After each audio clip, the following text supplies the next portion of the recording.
hal yang berarti dan harus melepasmu.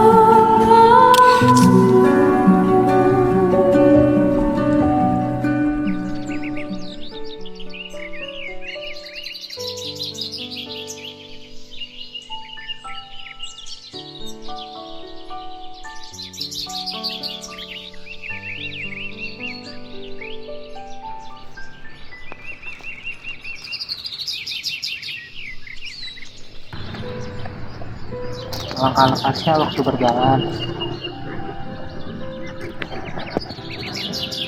Selamat lekas.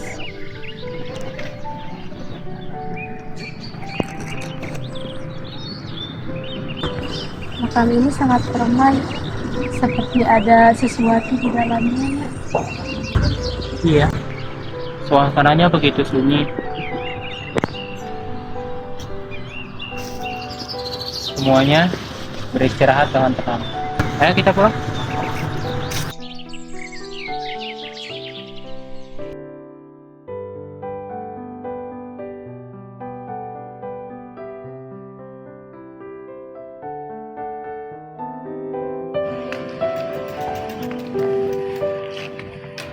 Selamat pagi. Kamu?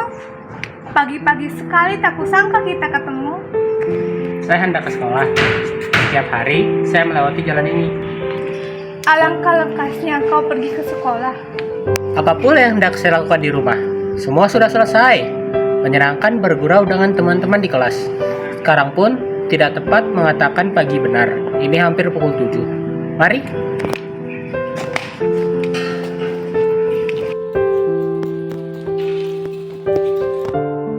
Sejak pertemuan kemarin di gedung akuarium, sejak aku mengantarmu dan Tuti, pikiranku selalu berbalik-balik saja kepada kalian berdua. Perkenalan singkat itu meninggalkan jejak dalam kalbuku. Kalian amat berbeda, yang seorang agak pendiam dan tertutup, ucapannya begitu teliti. Seorang lagi suka bicara, tertawa, gelisah, dan penggerak. Tak lama lagi, Putri Sedar akan kongres. Kalian ikut kongres Putri Sedar juga kah? 14 hari lagi rapat umumnya akan berlangsung. Tidak, saya tak ikut perkumpulan apapun. Saudara saya yang kemarin sudah lama menjadi anggota Putri Sedar yang menjabat sebagai ketua cabang Jakarta.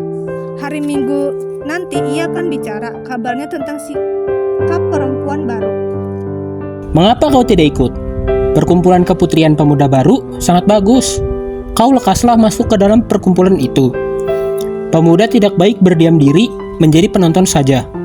Pemuda Baru bagai sekolah bagi kita. Tempat kita belajar bekerja bersama-sama untuk kepentingan orang banyak. Saya hendak mendaftar. Nanti namamu saya tolong suruh catatkan sebagai anggota. Ketika diadakan rapat, tentu akan diundang. Dan cobalah berkenalan dengan gadis bangsa kita.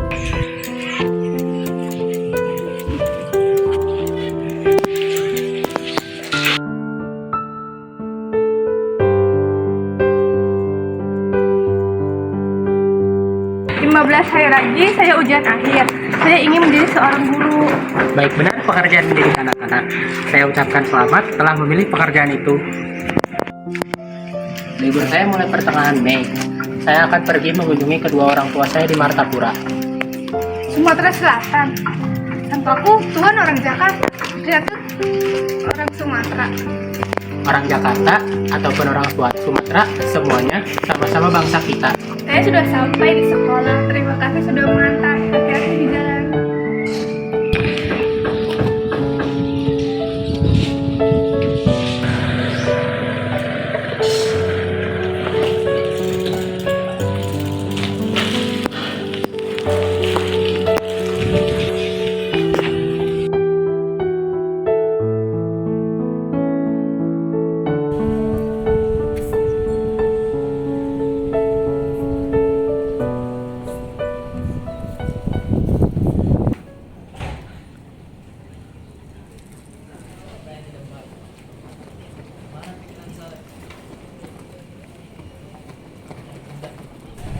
Lihat, dalam sepekan ini sudah 5 kali pemuda itu datang.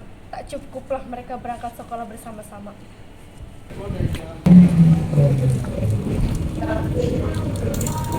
Yuk.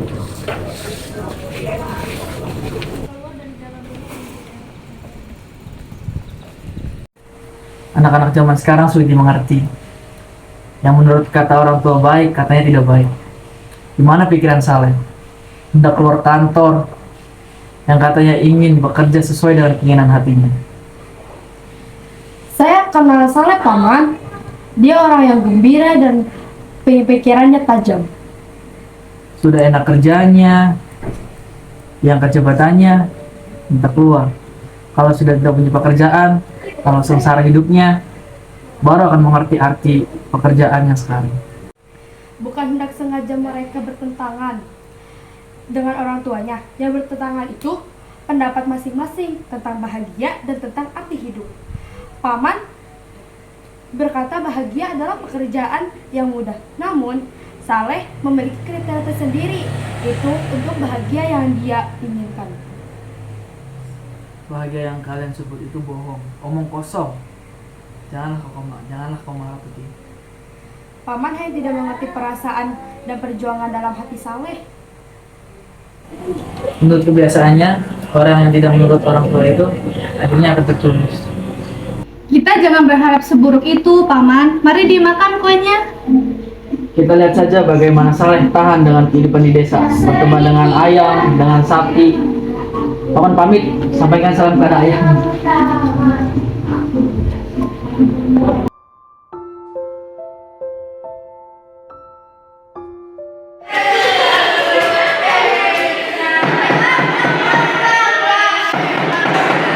Waktu istirahat sudah selesai. Silakan kepada saudari Putih dipersilakan.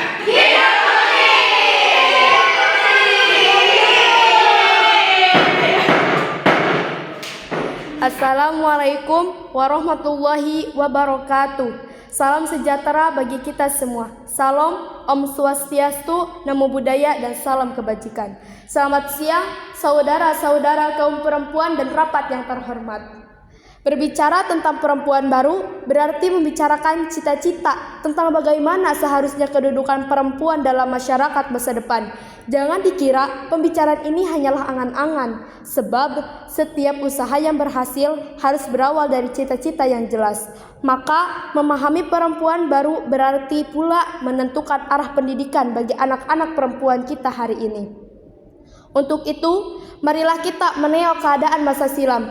Betapa kelamnya kehidupan perempuan bangsa kita. Dahulu, perempuan dianggap bukan manusia seutuhnya, hanya pelengkap, hamba, dan alat bagi laki-laki. Ia tidak memiliki hak, kemauan, atau kebebasan. Perempuan hanya dihargai selama masih indah dan disukai, lalu dibuang ketika tak lagi bersinar. Nasihat-nasihat lama mengajarkan bahwa perempuan baik ialah yang paling penurut, yang hidupnya hanya untuk melayani dan menyenangkan suami. Semua pendidikan, adat, dan kebiasaan membentuk perempuan menjadi makhluk lemah yang tidak mengenal dirinya sendiri. Bahkan hingga kini, masih banyak yang percaya bahwa perempuan hidup semata untuk mengabdi pada laki-laki, bahwa seluruh hidupnya hanyalah bagian dari kehidupan suaminya.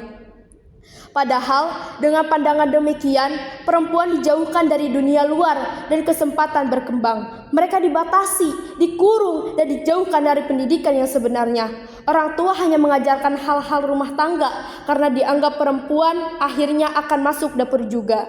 Maka perempuan dibiarkan bodoh, semakin bergantung, dan semakin mudah dijadikan alat serta permainan laki-laki. Pendidikan moral pun diarahkan untuk melayani kepentingan laki-laki. Perempuan harus sabar, halus, lemah lembut, dan pendiam. Akibatnya, segala potensi kemanusiaannya layu dan mati sebelum tumbuh. Namun anehnya, dari perempuan yang dilemahkan seperti itu masih diharapkan lahir generasi yang kuat, sebuah harapan yang sungguh mustahil. Saudara-saudara, apabila perempuan disadarkan kembali akan martabatnya sebagai manusia, maka bangsa pun akan berubah. Kebangkitan perempuan bukan hanya untuk kepentingan sendiri, melainkan juga untuk kemajuan laki-laki dan bangsa seluruhnya.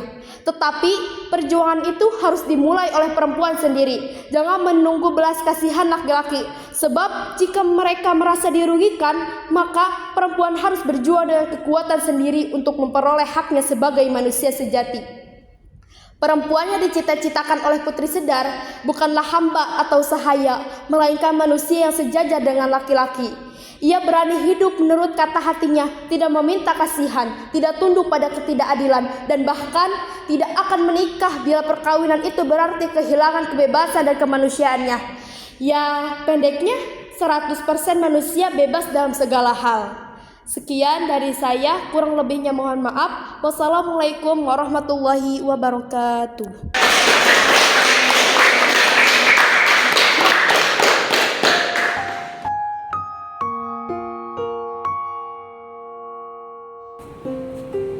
Terima kasih.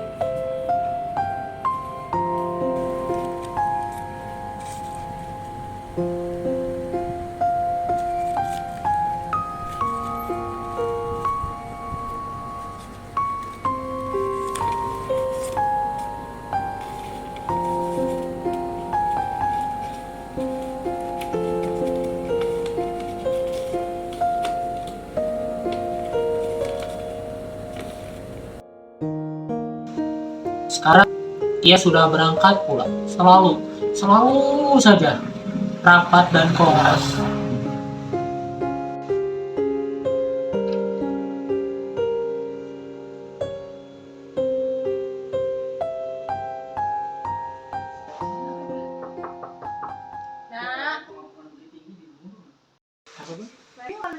Terima kasih. Ya, sudah. 5 hari mendatang Yusuf akan kembali lagi ke Jakarta. Sebab ada hal yang mesti Yusuf lakukan di sekolah. Tapi nak, apakah itu begitu penting untukmu? Tidakkah kamu ingin menemani ayah dan bunda lebih lama lagi di sini? Ya, sebenarnya itu adalah hal yang sangat penting, Bun. Baiklah, kalau begitu Yusuf akan menemani ayah dan bunda sedikit lebih lama lagi. Nah, saya percayakan semuanya padamu. Sebab engkau bukan anak-anak lagi. Engkau pasti tahu apa yang terbaik buatmu.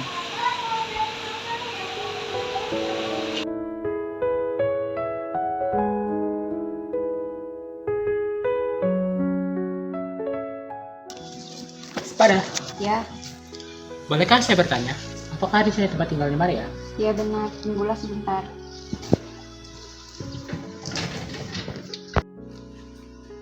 Dia baru bangun tidur, tapi masuklah Tuan.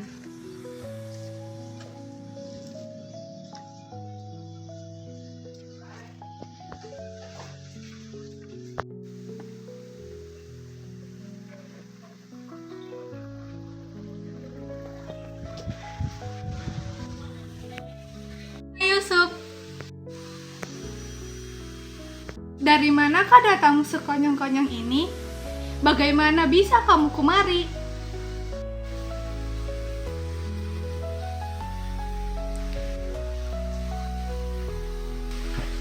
Jadi saya datang sini buat main doang. Jadi gak ada maksud lain. Jadi cuma pengen nyapa doang. Jadi saya bakal bersalah ke luar negeri. Ya, ini dari ini harapan supaya kamu sembuh. Ya, kita terus bersama sampai hari tua. Seperti ini saya pergi keluar. Ya sudah, kamu mandi dulu sana. Kalian berdua belum berkenalan? Belum. Iya, belum. Dia sepupu saya, Rukama. Perkenalkan, saya Yusuf dari Jakarta, seorang mahasiswa dari Sekolah Tinggi Tabib. Saya tinggal dulu ya, permisi, mau berangkat kerja ke kantor.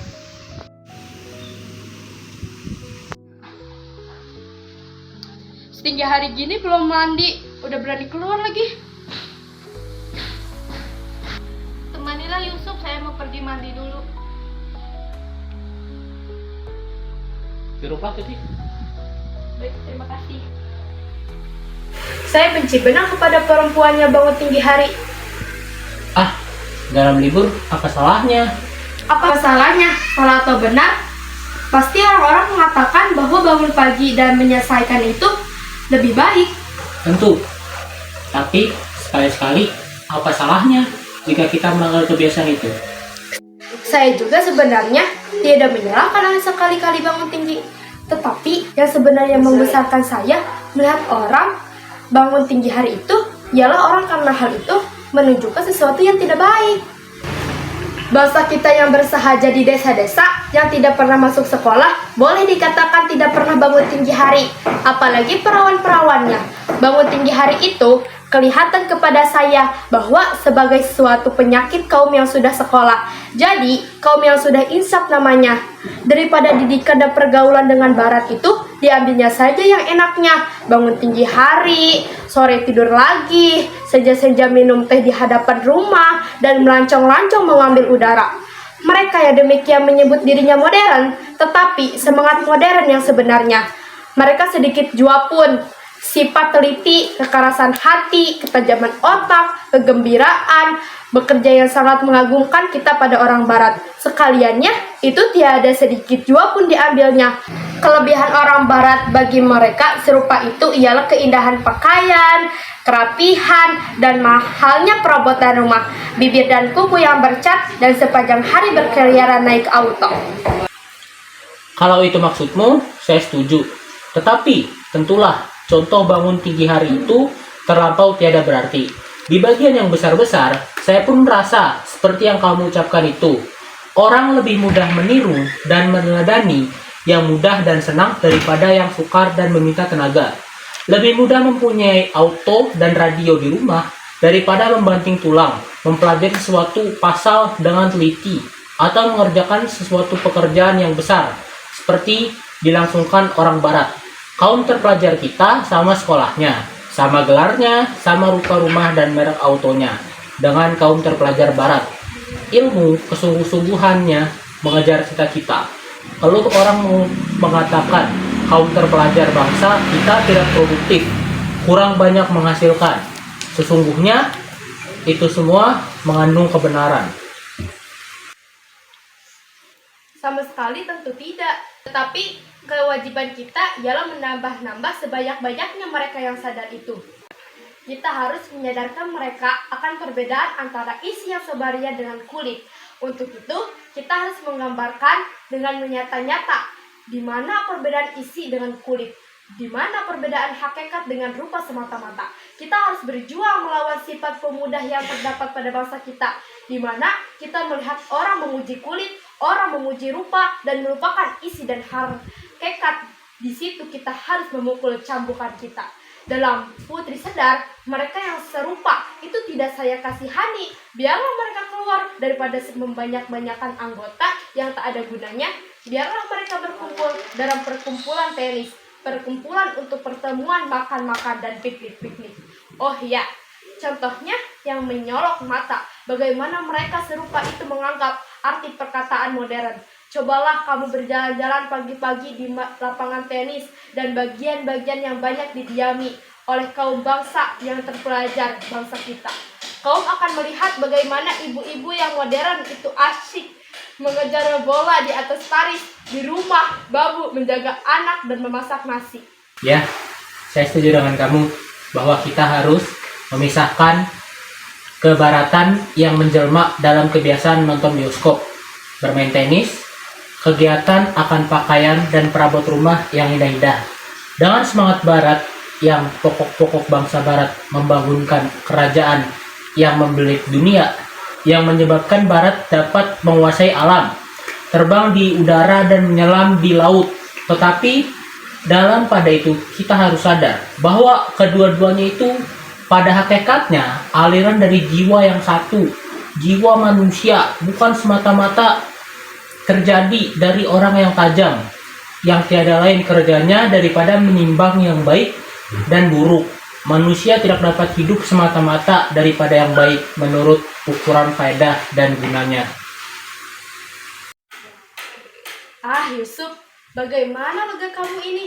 Kalau hendak dipertahankan, semuanya baik. Pencuri pun boleh kita katakan ada faedahnya dalam masyarakat. Sebab mereka menjaga supaya manusia jangan lengah. Tetapi kita sebagai golongan mereka yang sadar menunjukkan jalan yang baru, tidak boleh sanksi-sanksi.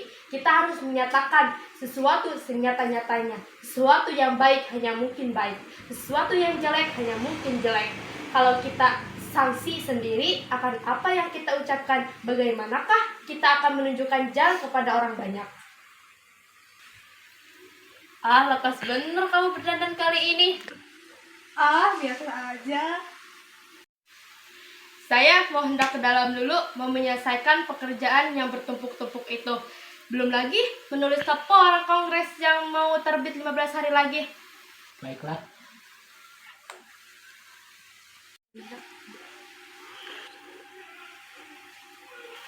Kamu tentu belum sarapan. Sudah di hotel. Tadi saya memesan kopi dan makan sepotong roti. Bohong, kamu mesti sarapan bersama saya. Mesti, tidak boleh tidak. Ayo kita pergi sarapan sambil berjalan-jalan. Ayo.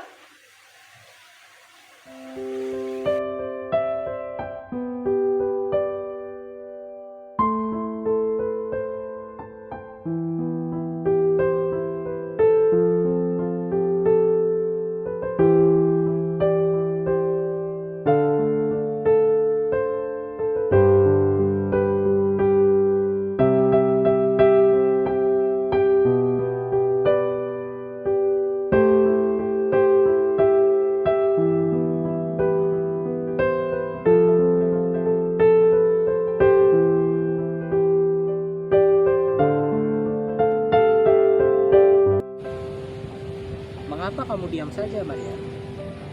Saya agak lesu. Kamu sakit ya? Sakit tidak, tapi saya letih. Terlampau kita paksakan. Tadi berjalan sejauh itu, mendaki sejak dari Bandung. Saya tiada sekali-kali ingat bahwa badanmu tiada kuat. Saya dari dulu benar kurang dapat menahan letih.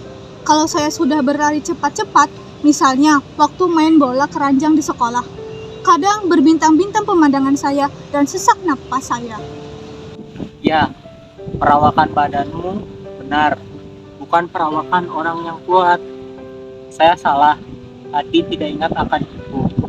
Maria, kita pergi ke sana, ke batu dekat tebing itu. Boleh kamu duduk bersandar sesenangmu, supaya lekas hilang letihmu. Ah, mengapa benar? Di sini pun letih saya akan hilang. Tidak. Engkau harus duduk di sebelah sana. Karena tempatnya lebih baik dan letihmu akan hilang sendirinya.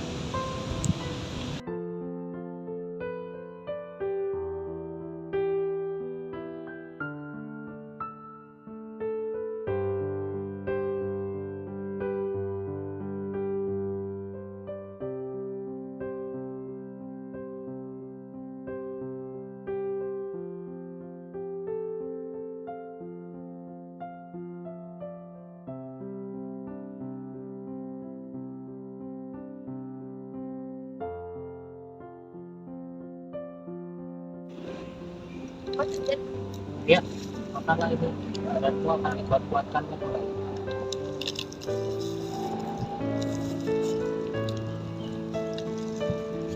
Marilah berjalan-jalan. Untuk apa duduk di sini lama-lama? Berjalan-jalan? Sudah kuatkah engkau? Saya hendak secepat berlari dengan kamu naik di atas tebing. Kamu berani secepat dengan saya? Saya takut. Saya harus menggendong orang pulang ke rumah. Ya, saya tahu engkau setakut itu, sebab kau tidak akan kuat menggendong saya. Kalau tidak letih, Maria, rupanya lucu benar. Tetapi baiklah, kita naik ke atas. Indahnya pemandangan di bawah pohon ini. Saya tidak pernah melihat ini di Jakarta. Jujur tidak ada. Kalau ada, aku takut kamu setiap minggu akan berjalan ke tempat ini. Jangan lekas marah. Orang yang lekas marah buruk rupanya. Tapi kamu sangat jahat sekali kepadaku.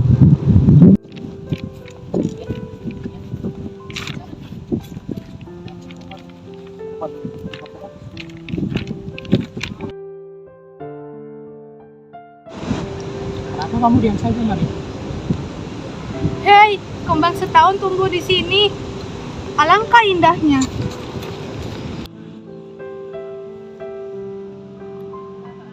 Tentulah, ada orang yang sengaja membawa kembang setahun kemarin. Entah terjatuh atau dibuangkannya. Saya hendak mencucukkan di bajumu. Maukah kamu?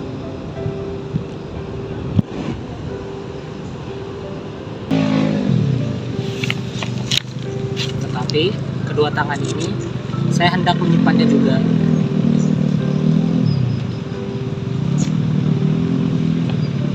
Maria, lihat saya sebentar. Maria, kamu tahu tidak bahwa saya mencintaimu? Lama benar saya menanti ucapanmu.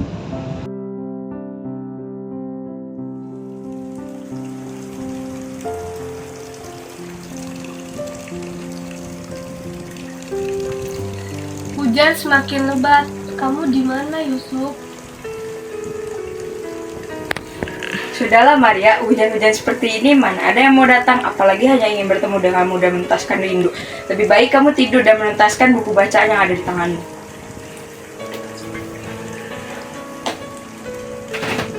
Hei Maria, lihatlah siapa yang datang di sana. Yusuf? Rukama, kau coba membawiku. Apa maksudmu? Hujan lebat seperti ini mana ada yang mau datang, kau terlalu serius Maria.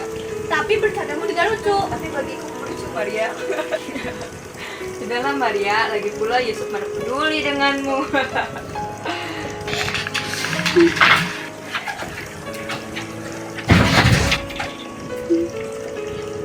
Ayolah Maria, kau ini kenapa? Benar kata Rukama, siapa yang akan datang hujan-hujan seperti ini? Yusuf tidak akan menemuimu, lebih baik kau tidur saja. Kau juga mau ikut menertawaiku? Memanglah semuanya sama saja. Kau dan Rukama tak bisa mengerti bagaimana perasaanku. Maka dari itu, saya tidak tahu perasaanmu. Saya hanya ingin membuatmu sedikit tersadar bahwa jangan terlalu kau terus-terusan dibohongi karena cinta. Cinta yang sudah membuatmu cengeng seperti sekarang ini. Apa namanya? Sudahlah, saya bilang saya cinta Yusuf. Begitupun dengan dia. Kau tidak usah ikut campur urusanku. Uruslah dirimu sendiri. Uruslah percintaanmu sendiri. Cinta kau banyak sekali pertimbangan, sudah seperti bergadang saja. Apa maksudmu? Kamu tak berhak berbicara seperti itu. Itu urusanku. Lagi pula ternyata benar. Menasihati insan yang sedang jatuh cinta itu salah. Tidak bisa sama sekali menerima masukan dari orang lain. Selain membuatmu cengeng, cinta juga membuatmu kehilangan sopan santunmu untuk berbicara. Cinta sama kamu Maria. Kau tidak suka saya mencampuri urusanmu. Begitupun saya. Urusi masing-masing saja. Kau tak berhak berbicara seperti itu. Bagaimanapun, kau tidak akan pernah tahu dan mengerti bagaimana rasa cinta saya kepada Yusuf. Sudahlah cukup. Sudah Tuti, biarkan adikmu yang sedang dimabuk cinta ini menikmati hari-harinya.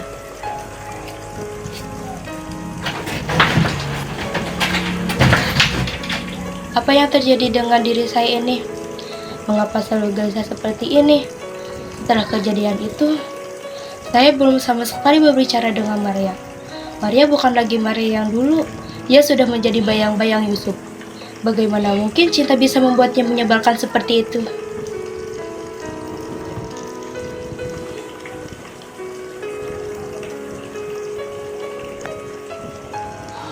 Apa yang sebenarnya mereka bicarakan? Cita-cita Maria? Kelanjutan hubungan mereka? Atau apa?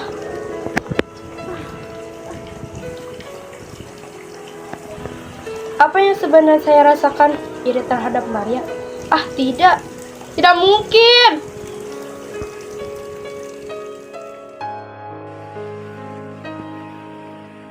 Kamu terlihat sangat letih. Beristirahatlah sebentar. Kamu terlihat sangat pucat. Kamu belum terbiasa olahraga. Aku tidak lelah, lagi pula aku ingin bertemu dengan Yusuf. Saya manusia sedang dimabuk cinta. Kau membaca buku itu lagi? Iya, saya hanya ingin tahu buku apa yang membuat orang-orang tertarik membacanya. Sudahlah, tak apa kau membacanya. Siapa tahu kau bisa menemukan cintamu kembali. Maria, Ya,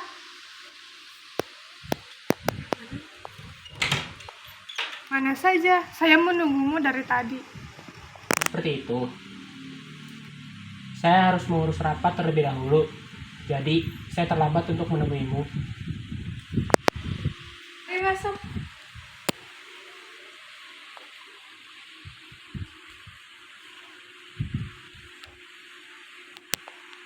Kamu sudah makan? Sebelum menawarkan, kamu lihat dulu tempat nasi sudah habis. Kalau mau, kau suruh Zuhro dulu untuk masak nasi. Sudah, jangan Maria. Saya tidak lapar. Saya datang ke sini untuk bertemu kamu. Tapi, aku ingin memakan sesuatu. Apa ya?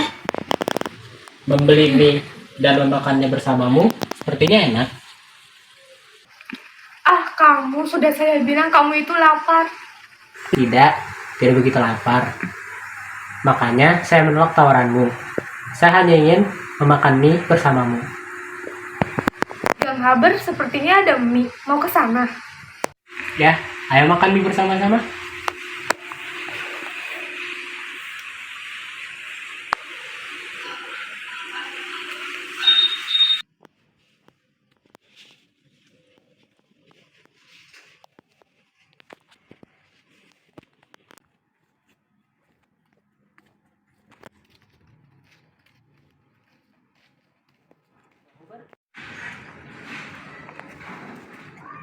Pada. Ya. Ada surat? Ya, makasih. Tapi, bagaimana dengan keadaan Maria? Maria masih demam. Lihat aja sendiri. Ayo masuk. Silakan masuk.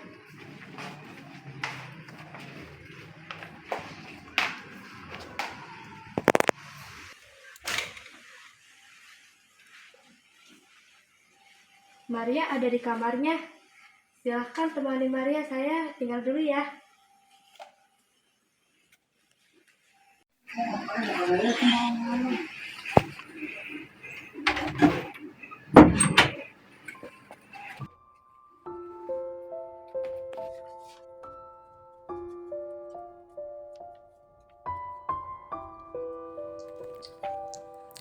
Sejak lama aku mencintaimu, Tuti. Memendam perasaan ini sendiri membuat saya sudah tidak kuat lagi. Saya ingin kamu tahu bahwa saya menginginkan kamu menjadi istri saya, mendampingi setiap kegiatan saya, memberi saya semangat ketika saya sedang ditimpa banyak pekerjaan sulit, dan juga menemani saya ketika saya begadang untuk lekas menyelesaikan segala pekerjaan saya. Saya sangat berharap kamu mau menerima saya, membangun rumah tangga bersama saya, mempunyai dan merawat anak-anak yang lucu, dan juga mendidik mereka agar kelak menjadi anak-anak yang kuat sepertimu. Saya harap kamu bisa memberikan jawaban dengan secepat-cepatnya. Maaf jika terlalu mendesak, tapi sungguh saya amat mencintaimu.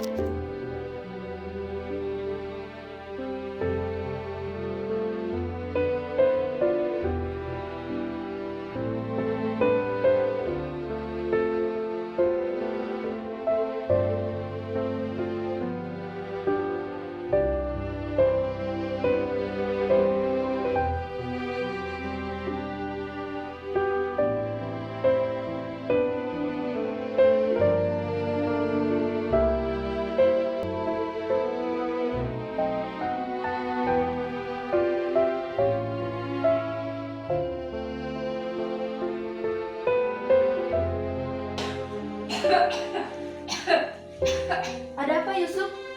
Maria kenapa? Bagaimana jika kita panggilkan dokter? Saya sangat khawatir dengan keadaan Maria sekarang. Ya udah, saya akan menelpon dokter dulu ya.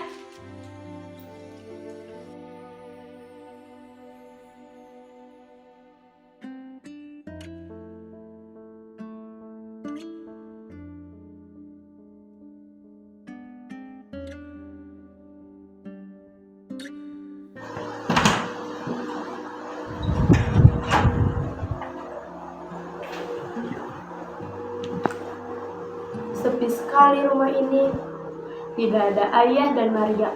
Biasanya suara Maria lah yang terdengar di rumah ini. Kalau tidak bernyanyi, yang memainkan alat musik. Dan ceria selalu berlari-lari mengganti pakaiannya dengan penuh kegembiraan. Permisi, Ya, ada apa? bolehkah saya masuk? Boleh, silakan.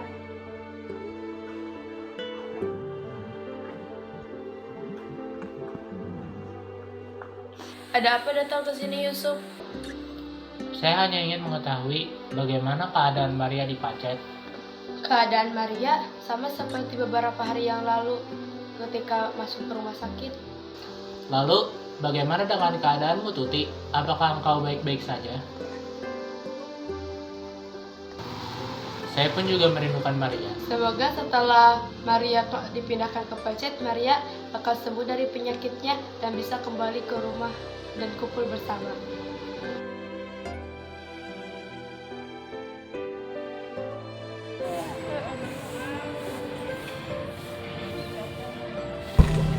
Aku tahu bahwa di antara orang-orang yang sakit, akulah yang berat sakitnya. Kadang badanku berhari-hari panas, batuk-batuk sampai muntah darah. Sampai-sampai aku tidak boleh meninggalkan tempat tidur. Selama mengangkat badan ini, aku ingin tamasya di pegunungan dekat rumah sakit.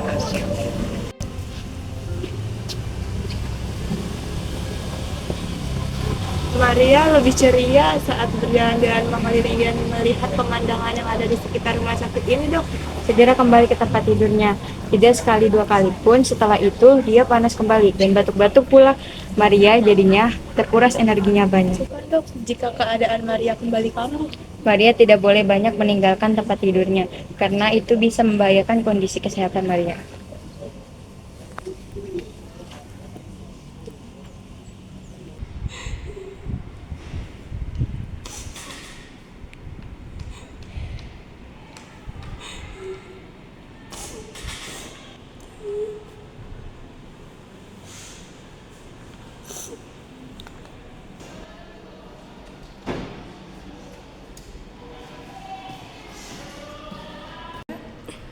Kau mengapa menangis?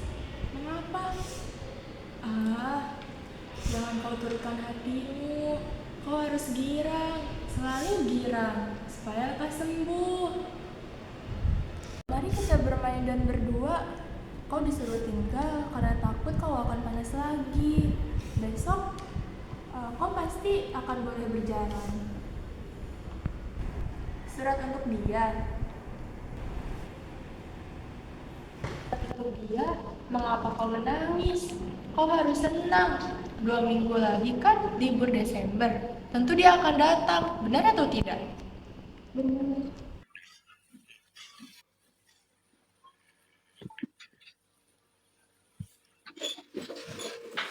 Tuti, kau baru sampai. Ya begitulah, setelah selesai berpidato, saya langsung pulang, tak ingin berlama-lama. Rapat terbuka kongres saudari itu. Kau masih mengikutinya, Tuti? tidak ada alasan perempuan seperti saya untuk tidak mengikuti Rukamah. Saya punya cita-cita. Semua orang punya cita-cita, Tuti. Seperti apa? Menjadi takluk terhadap laki-laki dan hanya bergantung padanya. Cinta dan bergantung itu beda, Tuti. Apa bedanya? Seorang perempuan akan menyerahkan dan memasrahkan dirinya pada satu pria yang dicintai tanpa berpikir apakah dia telah mendapatkan kesempatan untuk tumbuh cerdas dan maju atau tidak. Perempuan berhak mendapatkan hak mengembangkan segala yang dia punya dan bercita-cita selayaknya laki-laki, Rukamah. Tetapi hal indah bagi perempuan itu adalah cinta, Tuti. Apakah pernah menyadarinya? Sudahlah, saya jadi teringat Maria. Bagaimana keadaan Maria? Maria terlihat sangat sedih dan sering kujumpai ia hanya berdiam diri saja. Orang tua mana pula yang tidak sedih dikirimi surat oleh anak yang sedang menderita? Istirahatlah kau, besok pagi kau harus mengejar kereta pagi, bukan?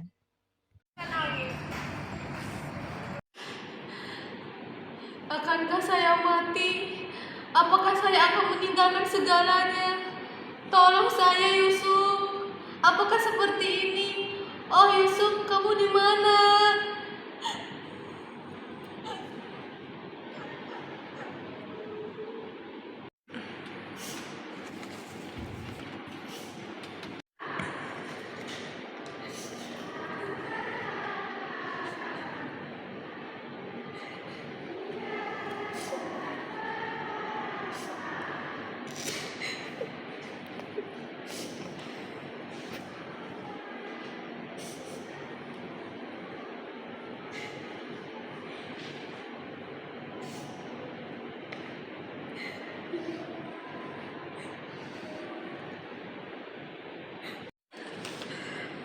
Tidak, dia tidak akan merubah hatinya.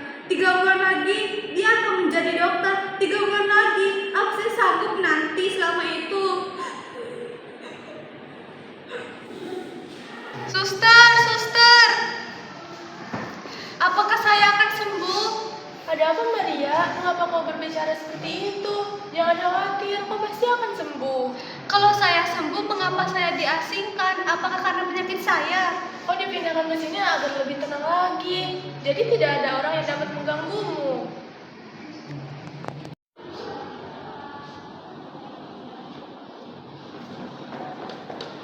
Hai Tuti, kau sudah datang. Suster, ini saudara perempuan saya.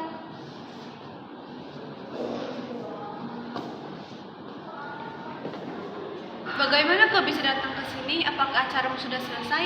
Saya sudah menyelesaikan bagian terpentingnya dan setelah itu saya serahkan pada teman utusan yang lain. Maka saya boleh meninggalkan kongres itu. Bagaimana keadaanmu Maria? Kau bisa lihat sendiri. Kamu harus bersabar lagi, jangan menunjukkan perasaan yang kepanikan.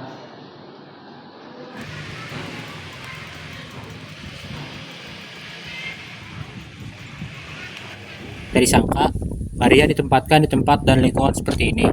Sungguh sangat indah dan tenang. Bagaimana kongres itu dapat kau tinggalkan? Bukankah itu sangat penting untukmu? Iya, saya menyelesaikan pidato dengan cepat dan mengalihkan pekerjaan pada teman. Sebab libur tinggal seminggu lagi dan Maria lebih berarti. Ia lebih membutuhkan saya. Jadi, tak apa jika saya serahkan sebagiannya. Benar, dan besok kita sudah harus bangun pagi lagi. Baru terasalah Yusuf, kehidupan remaja saya dihabiskan untuk pergerakan. Bahkan saat libur pun masih saja ada kegiatan kongres. Tetapi ternyata ada dunia yang lain yang selama ini selalu saya jauhi. Kau telah banyak berjuang, Tuti. Jalanmu tak berhenti sampai di sini. Lihatlah, Tuti. Di sana ada tempat untuk kita bisa beristirahat. Ayo kita beristirahat di sana.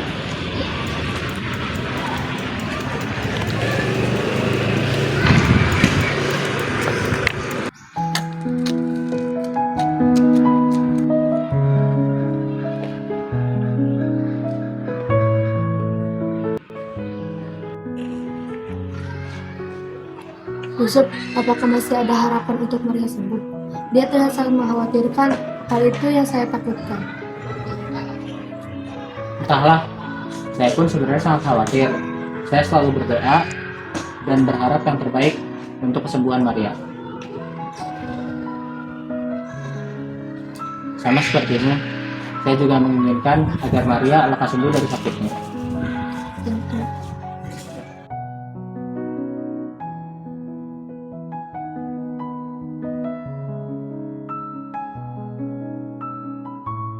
Gini Nah Yusuf, saya akan mengabarkan kondisi terkini tentang Maria. Saya khawatir karena kini penyakit yang diderita oleh Maria mungkin bertambah. Dan saya lebih khawatir kalau pengobatan yang selama ini Maria jalankan akan sia-sia. Keadaannya sekarang semakin memburuk.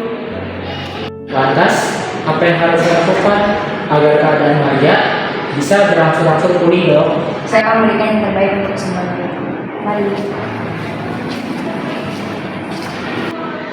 Sungguh nikmat benar hidup ini. Kamu pasti akan lekas baik sebentar lagi, bersabarlah. Rasanya sudah waktunya untuk pulang. Maria, jangan menyerah ya, kamu pasti akan sembuh. Benar Maria, kamu tidak perlu khawatir lagi, karena akan ada saya dan Tuti yang akan berada di sampingmu. Masalah Maria, kamu pasti akan sembuh. Saya akan selalu ada untuk kamu. Maria, kamu pasti akan sembuh.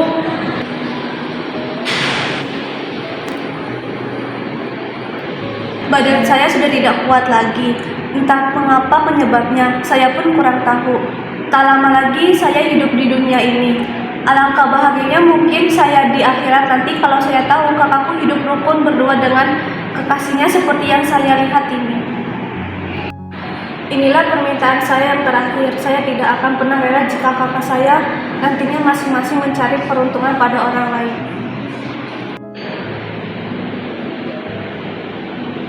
Maria, kenapa sampai kemana-mana pikiranmu? Fokuslah pada kesembuhanmu, kau pasti akan sembuh. Apa kau mau membinasakan dirimu sendiri? Kamu harus semangat dan kamu harus yakin bahwa kamu pasti akan sembuh, Maria.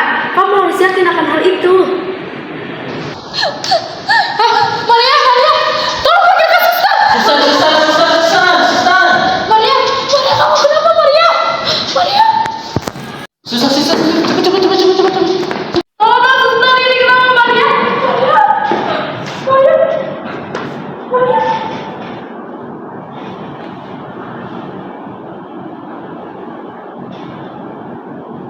Maria, bangun, Maria. Kenapa, suster? Maria selamat kan? Maria.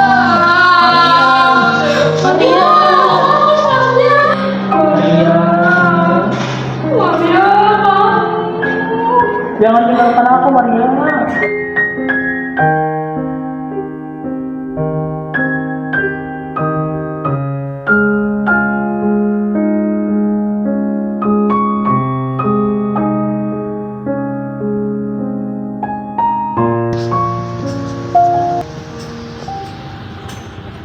Lima hari lagi, pernikahan kami akan berlangsung di Jakarta.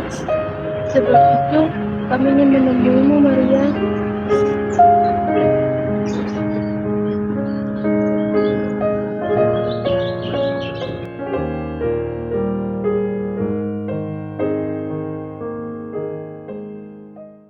Sudah pada sendiri.